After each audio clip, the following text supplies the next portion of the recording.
प्रिय भाइयों और बहनों, आज हम चालीसे काल के दूसरे रविवार में प्रवेश करते हैं। और पिछले रविवार हमने मरुभूमि में प्रभु यीशु की परीक्षाओं और उनकी विजय पर मनन चिंतन किया था। आज का पवित्र ग्रंथ हमें दो पहाड़ों की याद दिलाता है। एक यह जहां अब्राहम को अपनी सुख सुविधा छोड़कर निकलना पड़ा, और दूसरा ताबर पहाड़ जहां यीशु ने अपनी दिव्य महिमा प्रकट की। आज की पहला पाठ उत्पत्ति ग्रंथ अध्याय 12 वचन संख्या 1 से 4 में हम देखते हैं, जहां अब्राहम का बुलावा होता है।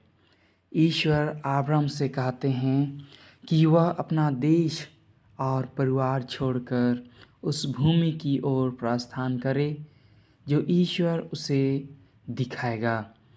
अब्राहम बिना सवाल किए केवल ईश्वर के वादे पर भरोसा कर निकल पड़ता है।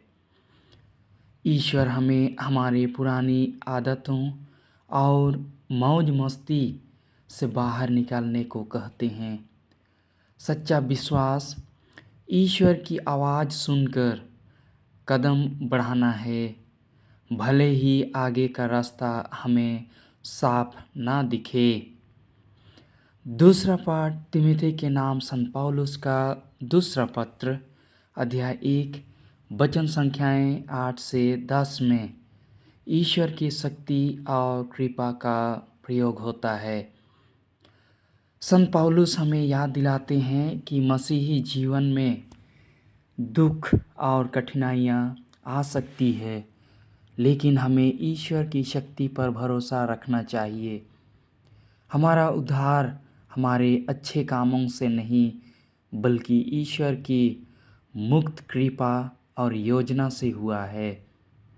चालीसा का संघर्ष हम अपनी ताकत से नहीं, बल्कि ईश्वर की उस शक्ति से लड़ते हैं जिसने मृत्यु को हरा दिया है।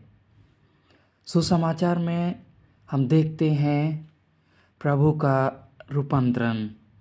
यीशु पेतरुस, याकूब और यूहन्ना को एक ऊंचे पहाड़ पर ले जाते हैं और वहां उनके सामने रूपांतरित हो जाते हैं।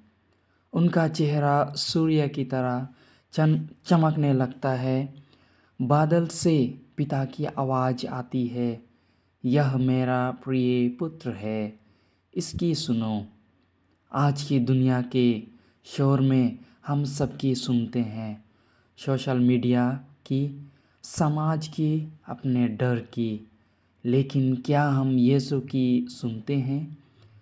यह रविवार हमें चुनौती देता है कि हम मौन रहकर प्रभु के वचनों को अपने हृदय में जगा दें। जैसे अब्राहम ने विश्वास किया और शिष्यों ने पहाड़ पर यीशु की महिमा देखी, वैसे ही यह चालीसा हमें हमारे जीवन के अंधेरे से निकलकर ईश्वर की ज्योति में चलने का निमंत्रण देता है। आमीन।